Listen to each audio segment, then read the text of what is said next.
Welcome back to Michael Jackson The Live Seance. If you've just joined us, we will be starting the seance in a few minutes with medium Derek Akora. So we are here in Ireland. We're in the beautiful Ballinacurra house in County Cork. Michael loved Ireland and he loved this house, which he rented in 2007. So let's find out a little bit more about his time here.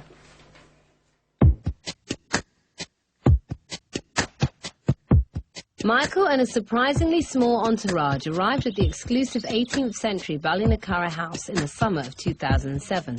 With financial pressures and allegations about his personal life, Ballinacurra offered an escape from the baying media.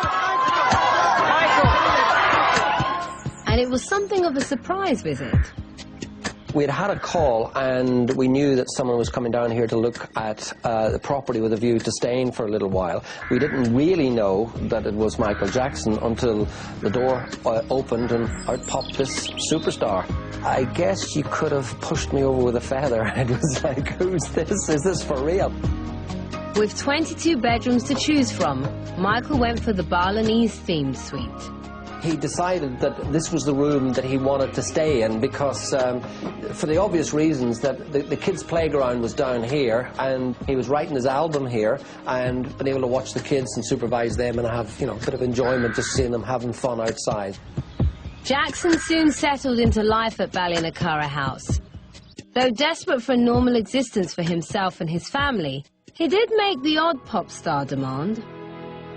One of the most unusual requests which he made of us was to, at night time, would I put all the lights on the property. I got a little bit intrigued by this, wondering what he was doing, and I popped my head through the hedge, and there was Michael Jackson moonwalking in the moonlight. It was quite an eerie scene, seeing this pop icon practicing his dance moves in our front garden here. Listening to Des, Michael's stay at Ballinacurra House was clearly a very happy time for both him and his children.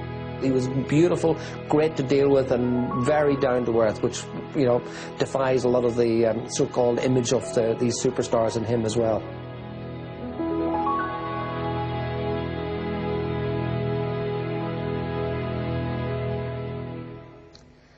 So, David, watching that, how have you been feeling since Michael died? How have you been coping? Very sad, because I loved him like a brother. We grew up together. He helped get me into the business. He was making records, and I started working as a journalist and then became a producer because of him. Yeah. And it was his idea for me to start producing shows. I feel so sad for his mother, because usually it's a son who buries a mother, not a mother who buries a son, and she was so close with him.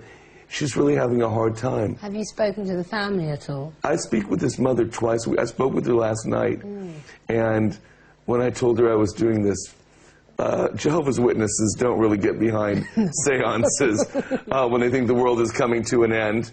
But I told Tito, and he said, good luck.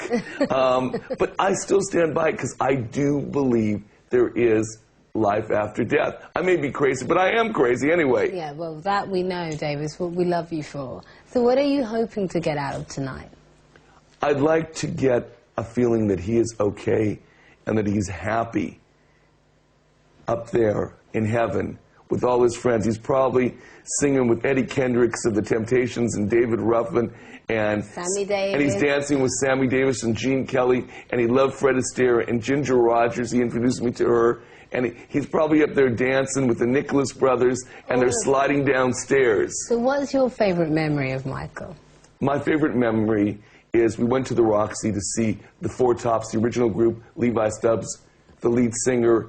Afterwards, I went back and said, Levi, you're the greatest singer in the world. Michael goes, I learned everything from you, Levi. Stevie Wonder was standing next to him. He picked him up, threw him against the wall. Stevie Wonder was blind, and said, who did you learn everything from? Who's the greatest singer in the world? He goes, you, Stevie, you. And he goes to me, he hurt me. And I said, well, now you got to remember who your favorite singer is. Exactly. Don't get on the wrong side of Stevie Wonder. Well, David, thank you. You stick around. Now, David wasn't the only person who meant a lot to Michael. His fans did too. And we have 4 incredibly lucky people who will be sitting in on the seance with Derek. So let's meet the superfans. My name's Rachel Ferguson, and I've been dancing to, listening to, watching Michael Jackson's videos since as long as I can remember, really. Maybe it's just me, but I've always felt different, very unique, and Michael gave me hope. I do believe that Michael's watching over his fans. I feel in a way that I already have met Michael, that he's brought me here, you know, as I've been to the O2 Arena on the what was to be his opening night concert, and I felt his presence there, and you know, when you feel somebody's presence, you can't deny it. You know, I was expecting him just to kind of, you know, look out from the top of a building, you know, we were kind of screaming, Michael, Michael! You know, he was there. I'm Darren Lee Hughes from Reading, Michael Jackson tribute artist.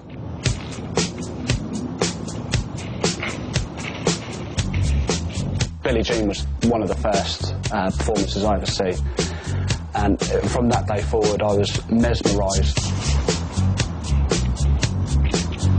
Basically a thriller outfit, Smooth Criminal, the way you make me feel.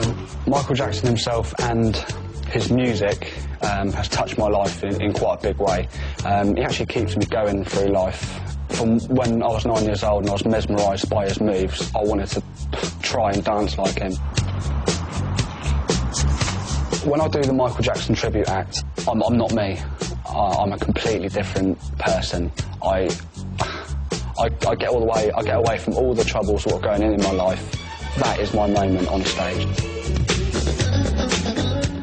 It still hasn't actually sunk in that he's actually passed away. I believe Michael Jackson is definitely watching over his fans.